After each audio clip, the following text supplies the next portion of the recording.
Itu kan mudah lihat. Kira-kira orang sudah keluar dari penjara, mau enggak masuk penjara lagi?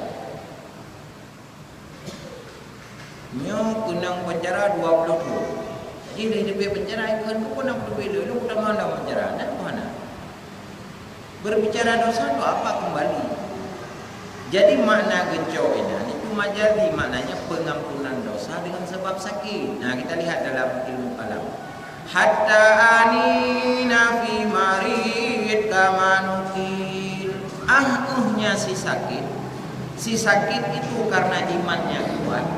Imannya dia mengingat Allah dalam hatinya. Itu faedahnya pengampunan dosa.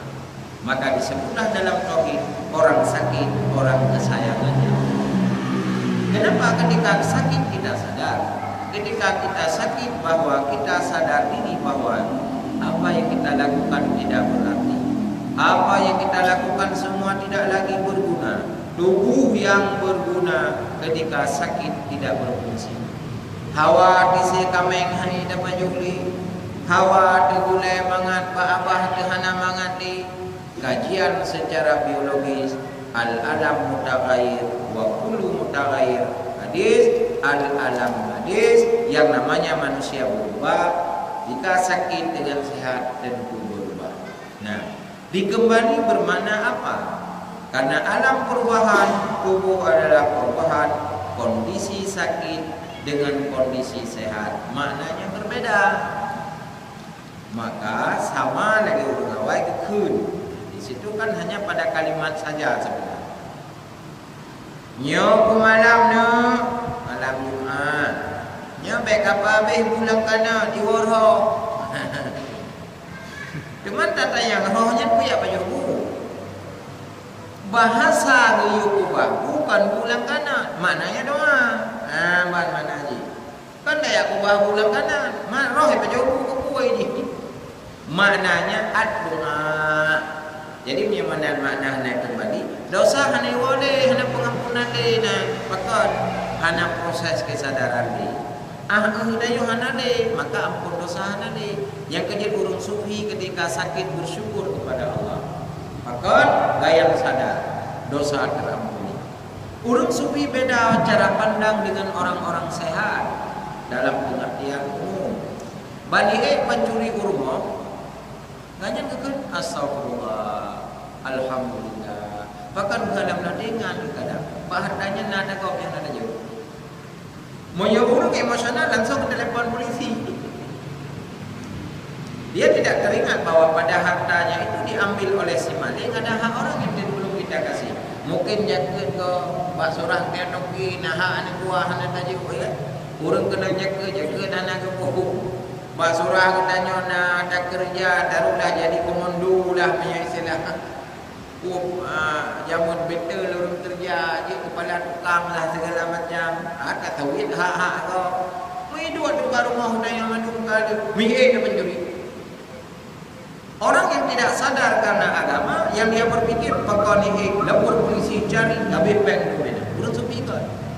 Alhamdulillah, Allah telah mengingatkan diri. Mungkin baru nolongnya na tameh go. Mungkin lamarinya mari kau coklah. Akan beda cara pikirnya. Maka di dalam kajian tauhid itu kenapa ada ilmu akal, ilmu adat, ilmu hakikat itulah dia. Adat bedanya ya selaku manusia harus lapor ke polisi. Tapi hakikatnya harus kita pahami. Bahkan baru mau baru mau kawan kita ada pertanyaan pada diri kita. Bahkan hilap tu hijau hilap kawan itu.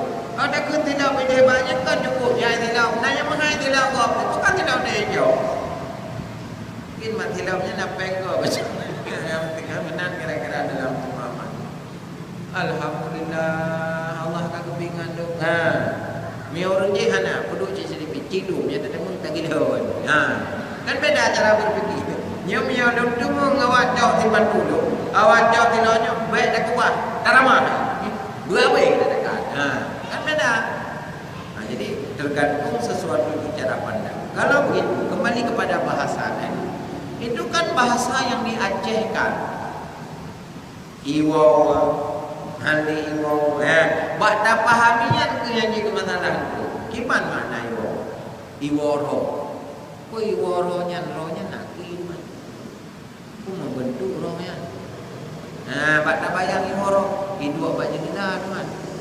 Hidup bak pintu teman. Gepegah malam pertama roh kalau nak rumah bayi roh. Di mana kalau nak matai roh. Nah, itu persoalan roh. Nah, jadi itulah butuh ilmu falsafah ini. Kenapa ilmu falsafah butuh dalam kajian agama? Karena falsafah salah satu alat untuk mendalami makna-makna yang tidak wujud. Tidak mana-mana yang tidak zahir ya, tapi ada. Dalam bahasa ilmu majaz dinamakan majaz dan hakikat. Monya majaz pegah A, maksud B. Monya hakikat A, ini balik-balik. Dalam ilmu isti'arah, dalam bahasa syar'i ilmu sastra, kan ada sindiran-sindiran durga. Wah, sungguh cantik tulisan bagaikan cakar ayam. Ini kalau kata umur, weh pegah laga, pula ada yang gimana orang dia pernah baca. Moyo bahasa kita cari ke contoh si Daidun, si Hindu. Pakai contoh-contoh drama Daidun. Itu kan hanya contoh. Sebenarnya kan bukan Daidun itu.